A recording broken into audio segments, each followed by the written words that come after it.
Започнуваме уште еден разговор во ова интервју на телевизија Мега. Мој денешен гостин е господинот Саша Груевски, советник за странски инвестиции во кабинетот на председателот на владата на Република Македонија, но и председател на надзорниот одбор на МЕПС-а. Господине Груевски, добре дојдовте во студиото на телевизија Мега. Добро ви најдов, благодарам за поканата. Најпрво во овој разговор сакам да го посветиме на она што се странски инвестиции и секако значењето за Република Македонија, за економијата и за граѓаните на нашата земја, но да започнеме од самиот почеток. Како советник за странски инвестиции во кабинетот на председателот на владата на Република Македонија, работите во тимови, каква е вашата поставеност и како воопшто започнуваат овие разговори со потенцијалните инвеститори? Во Република Македонија постои повеќе слоен систем на организирање на привлекувањето на странски инвестиции. Овој процес оди по географски принцип. Формирани се неколку министерства за привлекување на странски инвестиции. Тука е Дирекцијата за технолошко-индустријски развојни зони и секако Агенцијата за странски инвестиции за промоција на извозот. Сите овие фактори влијаат на свој начин и се поделени, како што реков, по географски принцип во целиот свет. Од неодамна кон овој тим се приклучи и секторот за странски инвестиции при кабинетот на председателот на владата на Република Македонија. И ние заедно со сите останати чинители работиме на овој процес. Инаку понатаму во организационата структура постои едно тело кое што исто така многу битно, можеби гледачите не слушнале до сега, тоа е Комитет за странски директни инвестиции, кој што ги вклучува сите чинители, да кажам, сите, значи, министри кои што за странски инвестиции, сите останати министри од економскиот дел од владата, подпредседателите, но и министрите како што се Министерството за транспорт и врски е тука исто така вклучено заради разни дозволи кои што се потребни и останати логистики кои што се вршат. На ова тело, практично највисокото тело за одлучување за привлекување на странски инвестиции, и тука се вршат најбитните координации кои што значат решавање на одредени проблеми, давање на одредени идеи, потикнување на веќе постоечките инвестиции во земјава да соработуваат со домашни компании, и тоа се настојува да се извршува оваква соработка на редовна основа. Како започнуваат разговорите со потенцијалните инвеститори во нашата земја? Кај нас и во светот вообичаено, како што реков, се прави една поделба на компаниите кои што се од интерес за привлекување на инвестициите од нивна страна во Македонија. И овој процес започнува со една детална анализа на самиот бизнес на компанијата. Тие се анализираат билансите, се анализираат нивните политики, политиките за експанзија и така натаму, и ако има логика од сите овие анализи и овие бројки, тогаш се пристапува кон самата компанија. Тоа се прави на неколку начини. Се поканува компанијата на одредени конференции кои што ги организираме ние во странство, промотерите ги организираат во странство. Потоа ние присуствуваме на конференции кои што се организирани од одредени чинители во специфичните земји за кои што станува збор, или меѓународни организации и така натаму, така да на овој начин се доаѓа до врвните луѓе. Еве, на пример, во Хановер минатата година на еден голем сајм на кој што присуствуваат 5 до 6 илјади компании, беа присутни и американскиот председател Барак Обама и германската канцеларка Ангела Меркел. А кога се тие присутни таму, може да очекува се дека најголемите и најзначајните имиња од економијата во таа земја се присутни исто така. Според тоа ние сме исто така присутни во на такви настави. Заклучокот е дека токму ваквите конференции и сајми на индустријата секогаш се од големо значење за да започнат овие првични контакти и преговори, меѓутоа кога веќе тргнале преговорите и кога веќе инвеститорот доаѓа да разгледа тука во Република Македонија, како ги насочувате во кој регион со оглед на тоа дека споменавте во технолошко-индустријските развојни зони ги имаме во повеќе региони низ Република Македонија и токму тоа беше целта да се распоредат на различни места. Како ги насочувате, која компанија, каде би било најпогодно да инвестира? Самиот процес на селекција на местото каде што ќе биде лоцирана фабриката е целосно воден, да кажем, од страна на самиот инвеститор. Значи, од кога тие ќе оценат дека условите за инвестирање во Македонија се поволни, дека тие би сакале да доаѓаат првично на разгледување, на запознавање со одблиску со сите овие посочени предности, ги утврдуваат фактите и на крајот одат во една подлабинска анализа, за тоа што ние тука исто така ја правиме таа анализа претходно и им даваме до знаење податоци за нивните потреби при донесување на соодветните одлуки, како што се, например, бројот на невработени лица, одредени структури на невработените во одреден регион, да кажеме во Битола. Ако сакаме да погледнеме колку се невработени лица од машинската струка, од електротехничката струка, од хемиската и текстилната, тогаш ќе заклучиме дека бројот е некаде околу 2400 лица. Од тие 2400, околу 2000, нешто помалку од 2200 се со средна стручна подготовка, а дека околу 218 се со виша или насочена подготовка која што ја добиваат од разни коледжи, универзитети и така натаму.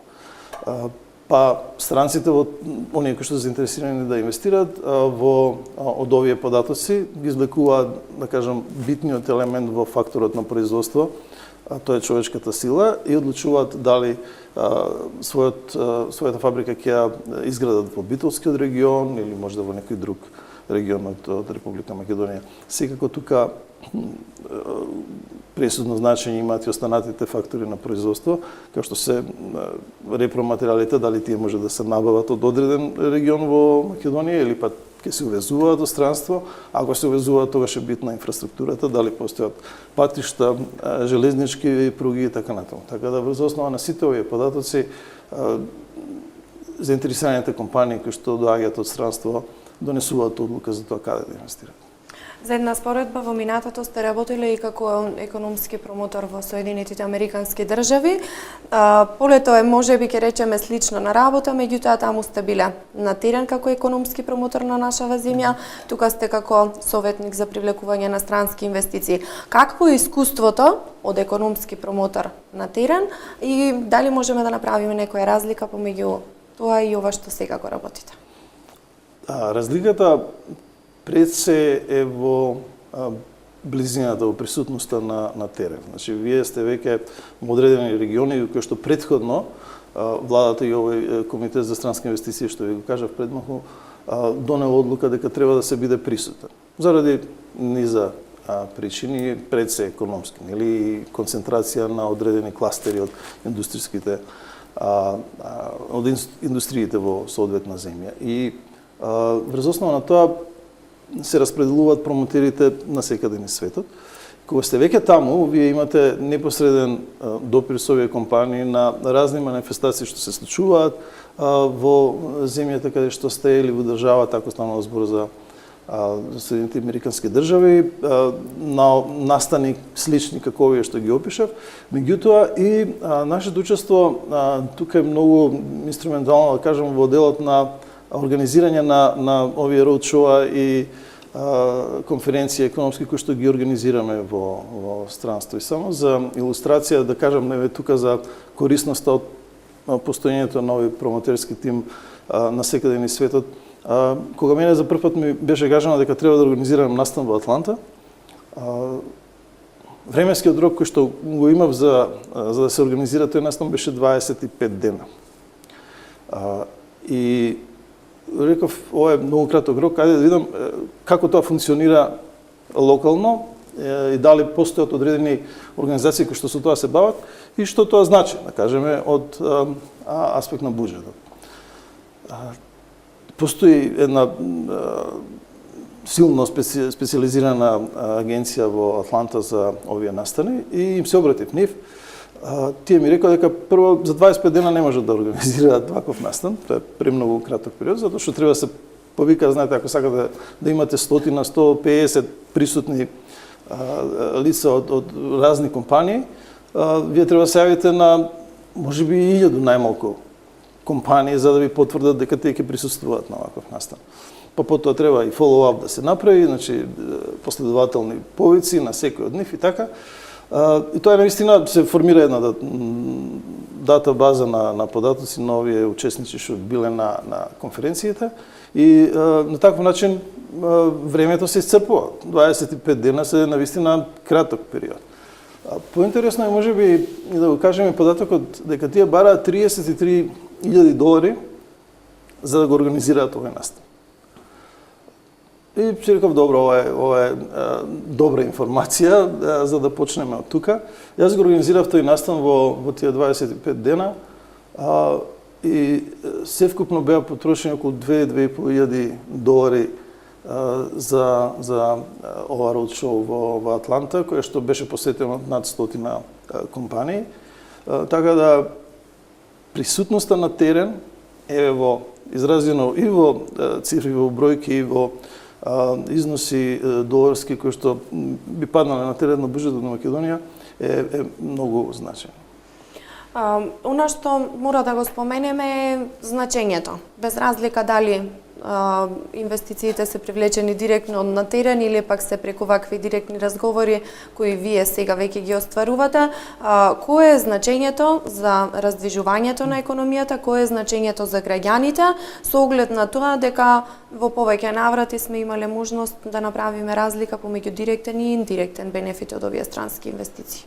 Токму тоа, кај директните инвестиции несомнен е фактот дека носат нови вработувања. Така и тие може да се видат во Агенцијата за вработување, може да се видат по фабриките, како луѓето работат, како се раздвижени, како нешто се случува.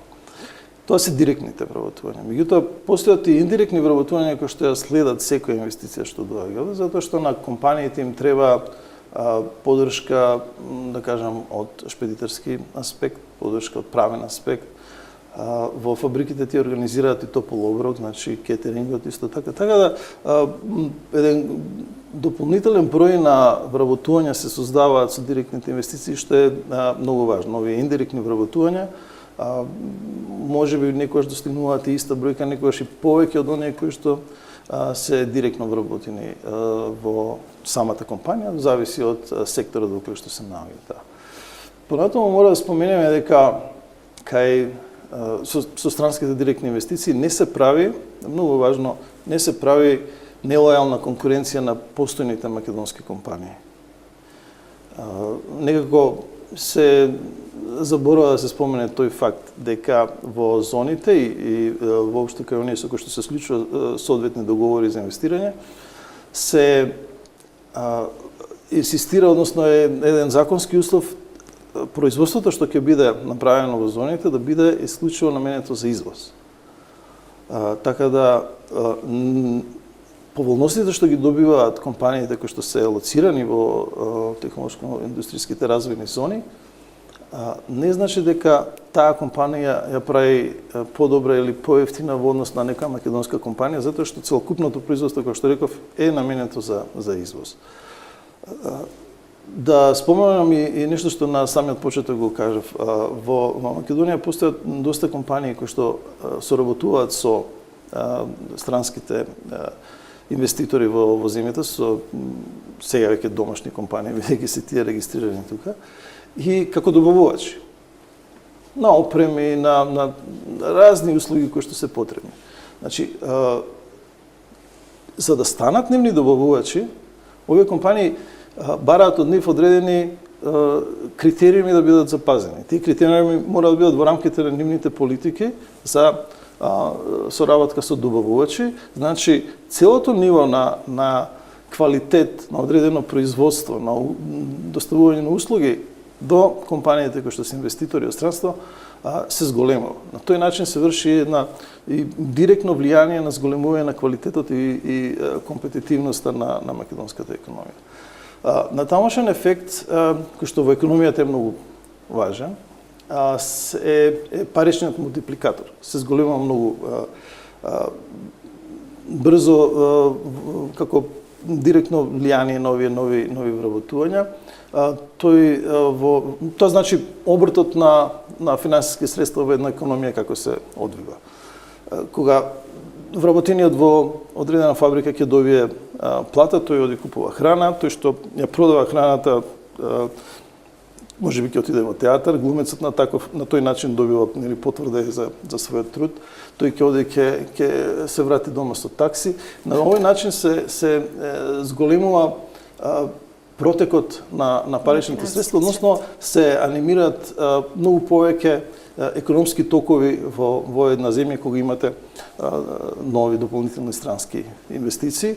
И на крајот само што тоа да споменам, кога сме веќе во овој дел, ајде да тргнеме од прашањето кого би вие или кому овие странски компании им го земаат местото од македонските компании. Кои македонски компании, на друг начин поставено прашањето, би биле во економските зони, ако не се овие странски компании, ако кажеме дека тоа е неповолен тренд за Македонија? Многу малку, или можеби воопшто нема да има такви компании. Зашто? Затоа што странските компании носат ноу-хау, тие го имаат разработено целокупниот ток на производство, меѓутоа уште поважно на продажба. Оно со кое што нашите компании се како главен проблем се стекнуваат при извозот на своите производи е токму освојување на пазарите, истражување на пазарите, изновење на соодветна маркетинг стратегија и продажба. Овие врски не се создаваат преку ноќ, затоа сме свесни колку и нашите компании можат да постигнат соодветни резултати, додека странските инвеститори кои што се реномирани компании, светски познати компании кои што имаат дури традиција од 100 годишно работење па и повеќе, тие пазари ги имаат разработени и едноставно носат на македонската економија поголема диверзификација. Кога веќе сме кај бенефитите од компании кои веќе започнале со работа во индустријските зони, како регионална телевизија би сакала малку да се задржиме и на регионов. Еве како примери тука можеме да ги споменеме во Битола, Кромперт и Шуберт, меѓутоа и Гентерм во Прилеп која беше отворена минатата година. Дали можеби веќе имате некои анализи што покажува искуството по отворањето на овие капацитети? Гентерм е една многу интересна компанија. Тие се декларираат како технолошка компанија, што значи дека иноваторството и вложувањето во истражување и во развој им е една битна ставка. Тие имаат 570 лиценци и пронајдоци кои што ги имаат регистрирано низ светот и се произведува на тие основи. Гентерм произведува, тие се специализирани во термичките процеси и правење на производи кои што се користат за таа намена, за регулирање на термичките процеси во одредени индустрии. Тие се најчесто поврзани со автомобилската индустрија и произведуваат грејачи за седишта, произведуваат разни делови, да кажам, кои што служат исто така за акомодитетот во еден автомобил. Например, произведуваат држачи за кафе, кои што ја држуваат температурата на кафето. Има посебни делови исто така кои што служат за одржување на чаеви, на други пијалоци, освежителни на одредена температура, што значи ниска. И така, кај нас кај произведуваат грејачи за автомобили и оваа инвестиција е прилично значајна, затоа што во моментот, односно со крајот на годината вработува 692 лица Еве слушам дека во текот на јануари и во февруари имали дополнителни вработувања, што мислам дека ја има достигнато бројката од 800 нови вработувања, значи за овој период од јули од кога е лансирана фабриката.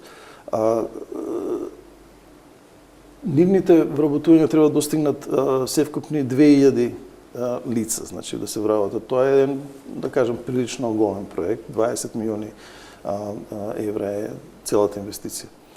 Понатаму, исто така во Прилеп имате една германска компанија која што се нарекува Акомпласт, ќе произведува по принципот на injection molding. Тоа е процес на производство на пластични уреди со инјектирање, вбризгување на пластична маса во одредени калоп. И на тој начин се прави масовно производство. Ова инвестиција ќе биде некаде околу 3 милиони евра и ќе се вработат до 250 лица. Вие споменавте Кромберт и Шуберт, тоа е една навистина огромна операција во Жабени, во Битола. Моментално се вработени 3102 лица. Тие изработуваат кабли и жици за автомобилската индустрија исто така. Така да целиот регион се осеќа, во целиот регион се осеќа раздвиженост одредена. Имате исто така компанија Секе која што е така, тоа се најавите за нови компании. Во Битола ги имаме пластики, Цераметал, кои треба во скоро време да започнат. Неодамна имаше најава за нови инвестиции во Демирхистар, исто така и во Прилеп. Сме информирале за овие како регионална телевизија. Се надевам дека ќе имаме можност повторно да ги информираме нашите гледачи нели од самото отпочнување со работа на овие компании. Меѓутоа, кажете ми, имаме ли некоја нова најава или пак можеби има некои преговори кои се во тек за инвестиции во регионот? Бидејќи ги споменавте Цераметал и пластики, тие се едни од по-новите проекти кои што произлегуваат директно од тимот за странски инвестиции при председателот на владата на Република Македонија. Нашиот колега Слободан Тодоровски, кој што покрива Грција како регион, е најзаслужен за овие инвестиции. Навистина му честитаме за овој успех.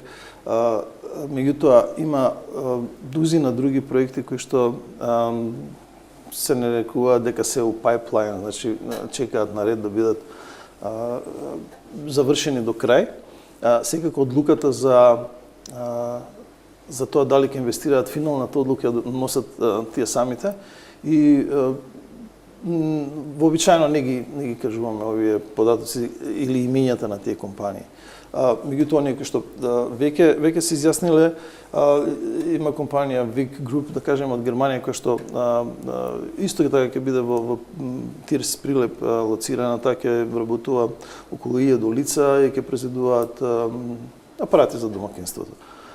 Има уште неколку компании, има една од Rumble, се вика од Канада, таа е IT компанија, таа веќе вработува 20 на лица, ќе достигнат до 100 вработувања во наредниот период. Натурал е една италијанска компанија која што исто така најави инвестиции, вложувања, веќе треба да се реализирани дел од нив. Така да и постојат уште други компании кои што велам сме во фаза на преговори и се уште не би зборувале за нив. Да оставиме нешто и за нареден пат.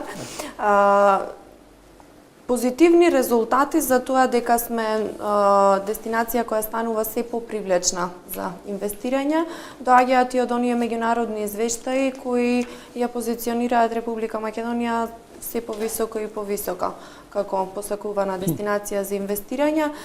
Дали овие извештаи кои не рангираат се повисоко и повисоко помагаат на полето на вашата работа? Дали ја олеснуваат работата и дали со тоа се јавуваат нови и нови заинтересирани потенцијални инвеститори? И тоа како? Овие рангирања на Светската банка, Doing Business извештајот, се многу важни и ги гледаат сите инвеститори кои што сакаат да се прошират, да го диверзифицираат своето производство, ги гледаат овие извештаи. Овие и многу други извештаи. Например, во извештајот Doing Business Македонија е рангирана на 10-то место. Тоа значи дека е пета во Европа и е прва во југоисточна Европа по исполнување на критериумите кои што се гледаат при рангирањето на компаниите. Така да, кога ќе ги споменеме овие позиции на Македонија кои што ги завзема нашата држава во рангирањето за инвестирање и за правење на бизнис во Македонија, тогаш сите се заинтересирани. Знаете, никој не може да го затвори очи пред овој факт дека навистина се работи за една многу значаен процес на привлекување на странски инвестиции, кој води сметка за правната рамка, кој што води сметка за целиот економски амбиент, каде што макроекономската стабилност е извонредно висока, на високо ниво, и сите останати процеси се исто така позитивно оценети. Овде мислам на делот за, да кажам, оданочување. Македонија, според PricewaterhouseCoopers, е рангирана во изминатиот период од 5 до 7 место во светот по леснотијата на плаќање и наплата на даноците. IBM ја рангираше Македонија на прво место во светот по број на отворени работни места по глава на жител од странските инвестиции.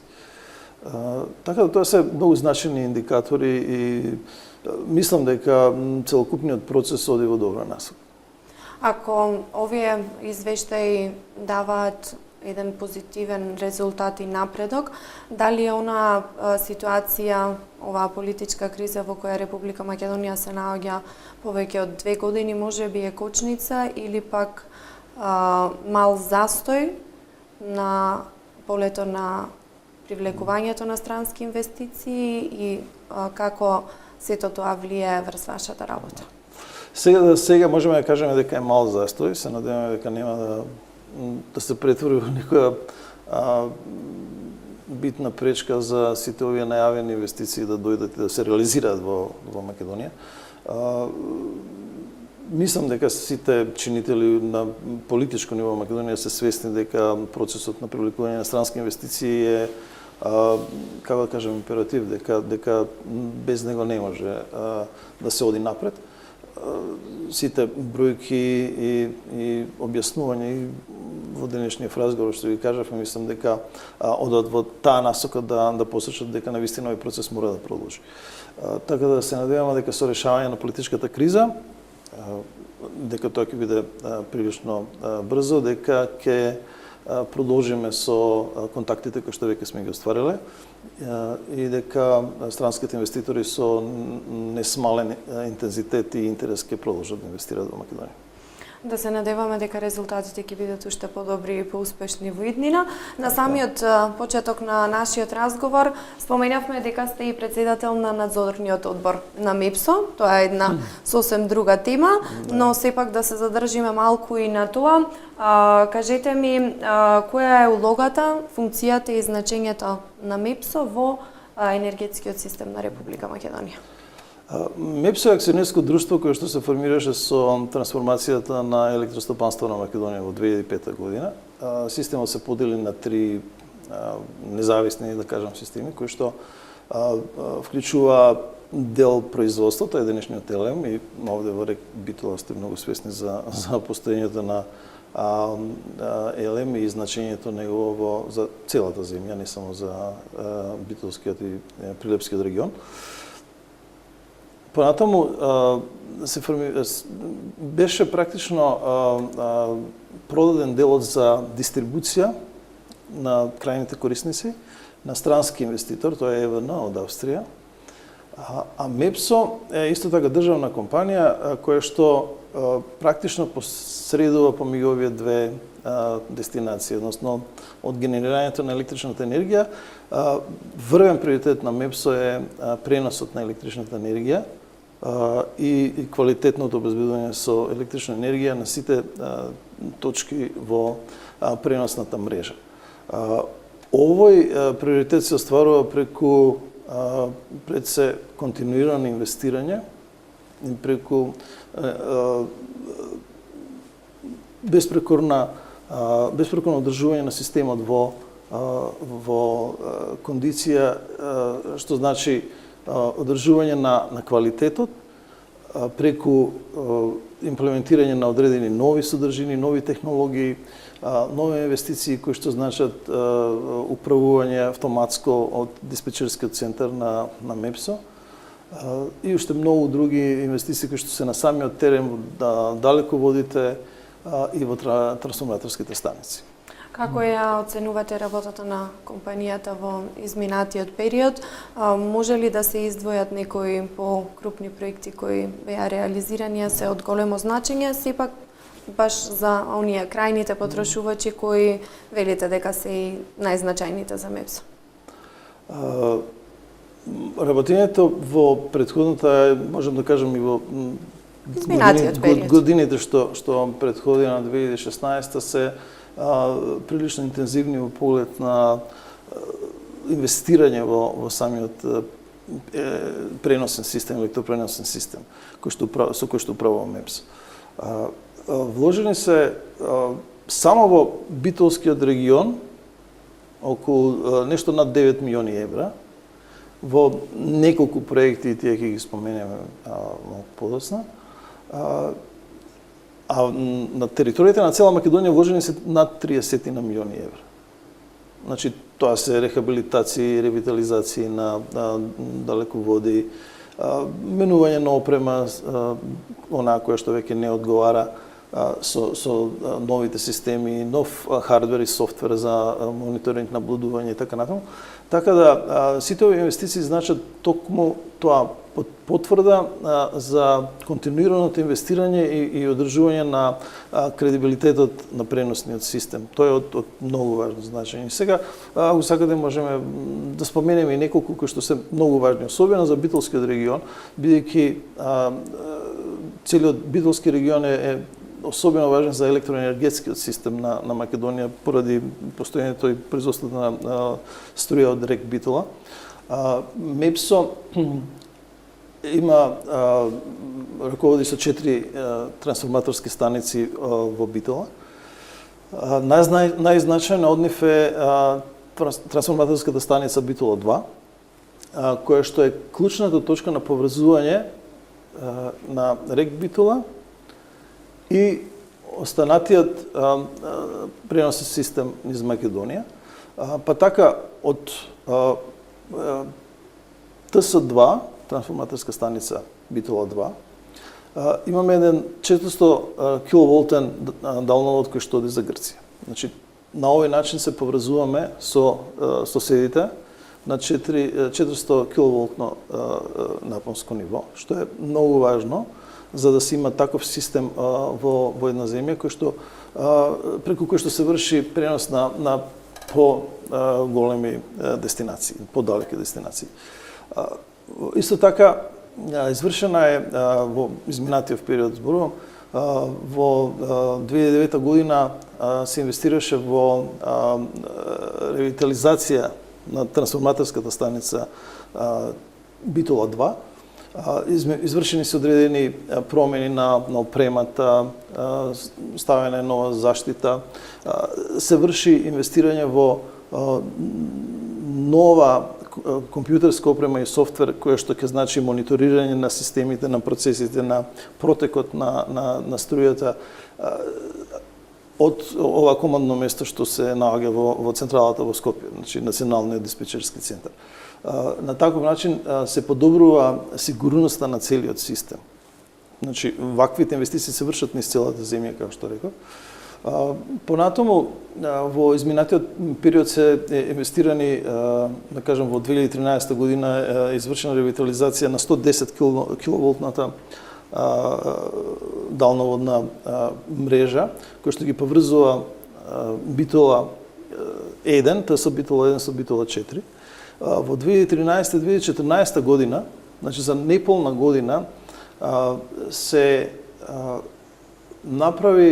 изградија нови далеководи на двосистемски 110 киловолтен напон и се поврза ТС Битола 3 со ТС Битола 4 И на овој начин практично околу Битола се формираше енергетски прстен на 110 киловолтно ниво.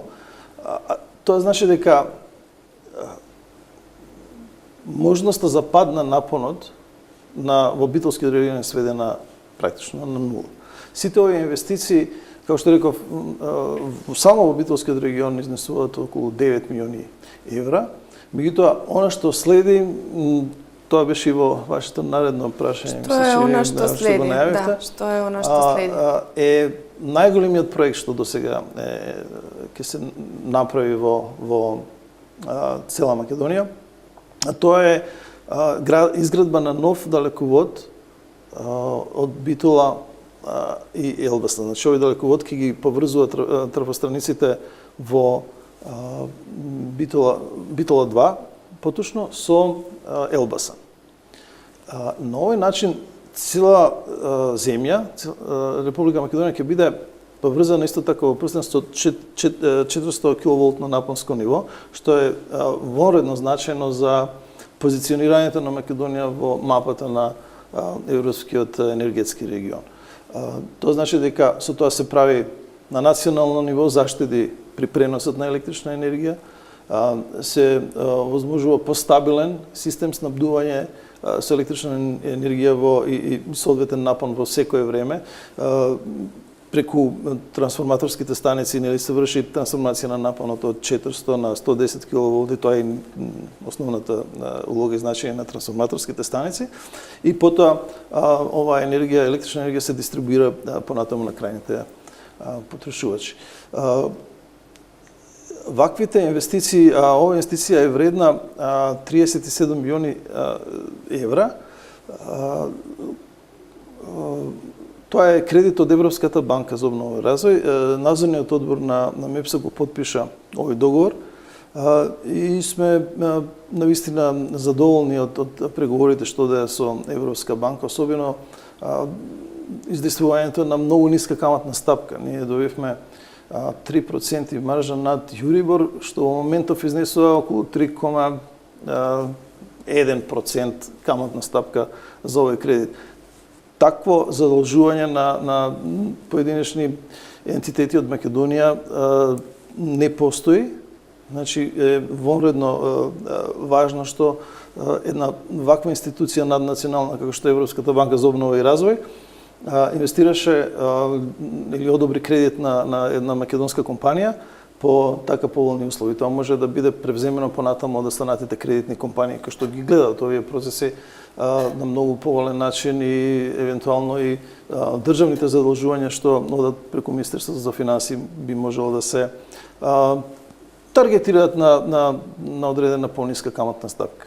Сакав само уште да дополнам, ако е можно, дека новите инвестиции кои што се планираат за наредниот период ќе изнесуваат 110 милиони евра, значи вклучувајќи го Битола Елбасан, промена на разни заштитни јажиња низ целата земја, промена на одредени далеководи кои што одат исто така од Скопје па се до Пробиштип. Така да сите овие инвестиции се прават со цел да се подобри сигурноста и квалитетот на снабдувањето со електрична енергија во целиот систем. Благодарам уште еднаш. Ви благодарам за ова гостување, господине Груевски. Почитувани гледачи, тука е крајот на ова денешно интервју на телевизија Мега. Откривме некои од новите преговори за странски инвестиции во регионот, она што треба да започне наскоро со работа, но исто така откривме и нови инвестиции и вложувања на МЕПСО. Со мене денеска во студиото беше господинот Саша Груевски, советник за привлекување на странски инвестиции во кабинетот на председателот на владата на Република Македонија и председател на надзорниот одбор на МЕПСО. Ви благодарам за вашето внимание.